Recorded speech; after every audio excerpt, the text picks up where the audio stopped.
নমস্কাৰ এই মুহূৰ্তত জনাইছো অসমৰ প্ৰত্যেকগৰাকী জনসাধাৰণৰ বাবে কেইবাটাও গুৰুত্বপূৰ্ণ খবৰ। আজি হৈছে 13 মে। আজিৰ দিনটোতে অসমৰ লগতে ভাৰতবৰ্ষৰ বিভিন্ন প্ৰান্তৰ পৰা কেইবাটাও গুৰুত্বপূৰ্ণ খবৰ যুগুত কৰা হৈছে। এই মুহূৰ্তত জনাইছো আজিৰ প্ৰথমটো খবৰেই ৰাজ্যবাসীৰ বাবে এটা ডাঙৰ খবৰ। বজাৰত হঠাতে লাগিছে মূল্যবৃদ্ধিৰ জুই। আকাশলংঘী মূল্যবৃদ্ধিত কঙা হৈ পৰিছে সাধাৰণ জনতা।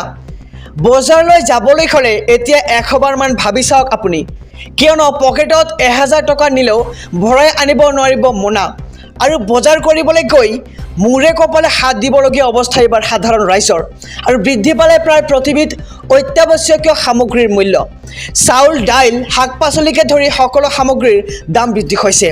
আৰু প্ৰতি কেজি চাউল, দাইলত দাম বৃদ্ধি পালে 10 টকাকৈ। আমি খবৰটো জনাইছোঁ যে অভাৱনীয় হাৰত বৃদ্ধি পালে শাক পাচলিৰ মূল্যও, আৰু প্ৰতিবিধ প্ৰসাধন সামগ্ৰীত 10 টকা পৰ্যন্ত দাম বৃদ্ধি হৈছে। আৰু প্ৰতি প্লেট কণী 200 টকাত কিনিবলগীয়া হৈছে এতিয়া সাধাৰণ ৰাইজে। আৰু 100 টকাৰ তলত শাক পাচলি পাবলৈ নাই এইবাৰ বজাৰত। আৰু বজাৰত হঠাতে লাগিছে মূল্যবৃদ্ধিৰ জুই। আকাশলংঘী মূল্যবৃদ্ধিত কঙা হৈ পৰিছে সাধাৰণ জনতা। এই মুহূৰ্তত জনাইছোঁ আজিৰ 2 নম্বৰ খবৰটো। CBSEৰ দ্বাদশ আৰু দশম শ্ৰেণীৰ ফলাফল ঘোষণা কৰা হৈছে। একেদিনাই ফলাফল দিলে দুয়োটা পৰীক্ষাৰেই। আৰু cbse.gov.in ৰ জৰিয়তে ফলাফল ঘোষণা কৰা হৈছে আজিৰ দিনটোতে। আৰু দশম শ্ৰেণীৰ পৰীক্ষাত 90% নম্বৰ পাইছে 2,12,384 জন শিক্ষাৰ্থীয়ে। আৰু 95%তকৈ অধিক নম্বৰ পাইছে 47,383 জন শিক্ষাৰ্থীয়ে। আৰু ল'ৰাতকৈ এইবাৰ ছোৱালীৰ ফলাফল এইবাৰ বহু পৰিমাণে ভাল হোৱা দেখিবলৈ পোৱা গৈছে। আৰু তদুপৰি এইবাৰ উত্তীৰ্ণৰ হাৰো বাঢ়িল 0.48%। আৰু দশম শ্ৰেণীত এইবাৰ উত্তীৰ্ণৰ হাৰ 93.70%। আৰু CBSEৰ দ্বাদশ আৰু দশম শ্ৰেণীৰ ফলাফল আজিৰ দিনটোত ঘোষণা কৰা হৈছে। আৰু একেদিনাই ফলাফল দিলে দুয়োটা পৰীক্ষাৰেই। আৰু cbse.gov.in ৰ জৰিয়তে এই ফলাফল ঘোষণা কৰা হৈছে। অৰুণোদয় আঁচনিক লৈ আহি গ'ল নতুন নিয়ম। অৰুণোদয় নোপোৱাকৈ কোনো লোক এতিয়াৰ পৰা নাথাকিব। ৰেচন কাৰ্ড থকা সকলো লোকে লাভ কৰিব অৰুণোদয় আঁচনিৰ ধন। অৰুণোদয় নোপোৱা সকলো মহিলাই লাভ কৰিব ৰেচন কাৰ্ড। যিসকলৰ ৰেচন কাৰ্ড নাই সকলোকে ৰেচন কাৰ্ড লোৱাৰ আহ্বান জনাইছে ৰাজ্যৰ মুখ্যমন্ত্ৰী ডক্টৰ হিমন্ত বিশ্ব শৰ্মাই।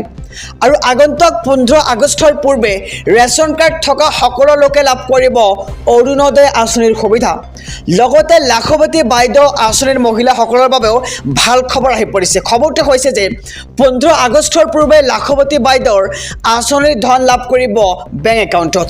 আৰু পলাশবাৰীত নিৰ্বাচনী প্ৰচাৰ চলাই এই মন্তব্য কৰে ৰাজ্যৰ মুখ্যমন্ত্ৰী ডক্টৰ হিমন্ত বিশ্ব শৰ্মাই। ৰাজনৈতিক প্ৰেক্ষাপটৰ এটি ডাঙৰ খবৰ। এবাৰ পুনৰ মুখ খুলিছে মৌলানা বদৰুদ্দিন আজমলে। ধুবুৰীত পৰাস্ত হ'ব ৰকিবুল হুছেইন।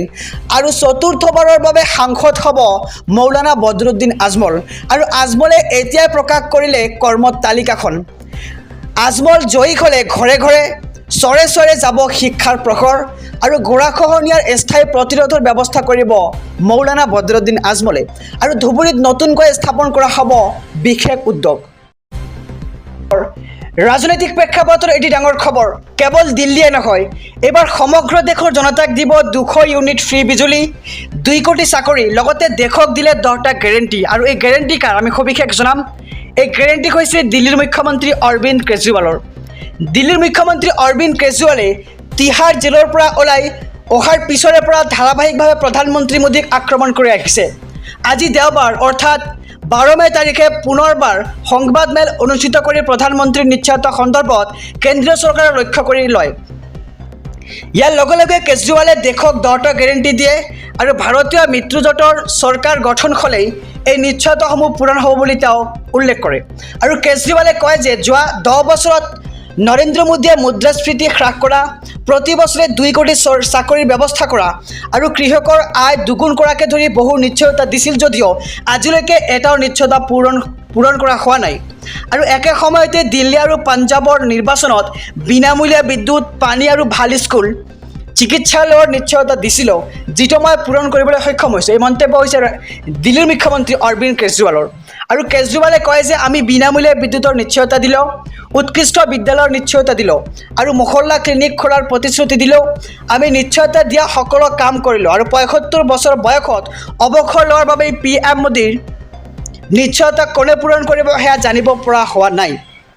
আৰু কেজৰিৱালে পূৰণ কৰিব কেজৰিৱালৰ নিশ্চয়তাসমূহ। আৰু কেজৰিৱালে দেশবাসীক দিছে 10টা গেৰেণ্টি। মুখ্যমন্ত্ৰীয়ে কয় যে ভাৰতীয় মিত্ৰজোঁটৰ চৰকাৰ গঠন হ'লে কেজৰিৱালৰ এই 10টা নিশ্চয়তা পূৰণ হ'ব বুলি মই নিশ্চয়তা দিছোঁ। আৰু এই 10টা নিশ্চয়তা নতুন ভাৰতৰ দৃষ্টিভংগী। এই সকলোবোৰ কাম দেশক শক্তিশালী কৰাৰ কাম আৰু আগন্তুক 5 বছৰত যুদ্ধৰ ভিত্তিত সম্পূৰ্ণ হ'ব। আৰু কি এই 10টা গেৰেণ্টি আমি সবিশেষ জনাই যাম আমাৰ সমূহ দৰ্শকক।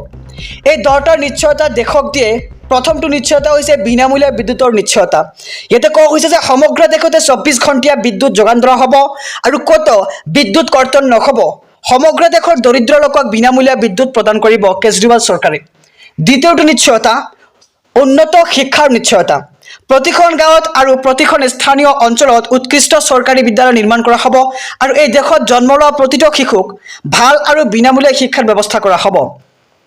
তৃতীয়টো নিশ্চয়তা উৎকৃষ্ট আৰু বিনামূলীয়া চিকিৎসাৰ ব্যৱস্থা কৰা হ'ব আৰু প্ৰতিখন গাঁও আৰু স্থানীয় অঞ্চলত মহল্লা ক্লিনিক স্থাপন কৰিব।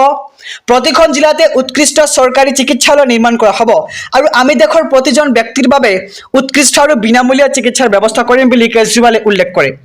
আৰু চতুৰ্থ নম্বৰ নিশ্চয়তা হৈছে চীনৰ পৰা ভূমি ঘূৰাই লোৱাৰ নিশ্চয়তা। চীনে অবৈধভাৱে দখল কৰি ৰখা ভাৰতীয় ভূমি ঘূৰাই লোৱাৰ বাবে প্ৰয়োজনীয় পদক্ষেপ ল'বলৈ সেনাবাহিনীক সম্পূৰ্ণ স্বাধীনতা দিয়া হ'ব। পঞ্চমটো নিশ্চয়তা হৈছে অগ্নিবীৰ যোজনা বন্ধ কৰি অগ্নিবীৰক নিশ্চিত কৰাৰ নিশ্চয়তা।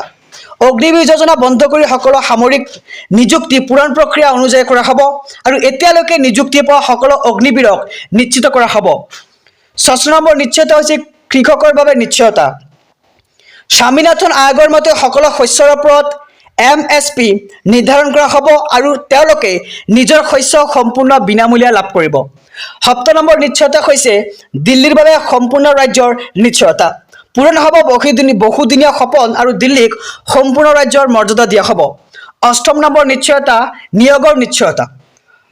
পদ্ধতিগতভাৱে নিবনুৱা সমস্যা দূৰ কৰা হ'ব, লগতে অহা এবছৰত 2 কোটি চাকৰি সৃষ্টি কৰা হ'ব।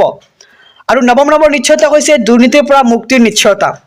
বিজেপিৰ ৱাশ্বিং মেচিন ধ্বংস হ'ব, লগতে সৎ লোকক জেললৈ পঠিয়াই দুৰ্নীতিগ্ৰস্তক সুৰক্ষা দিয়াৰ শক্তিশালী ব্যৱস্থা বিলুপ্ত কৰা হ'ব।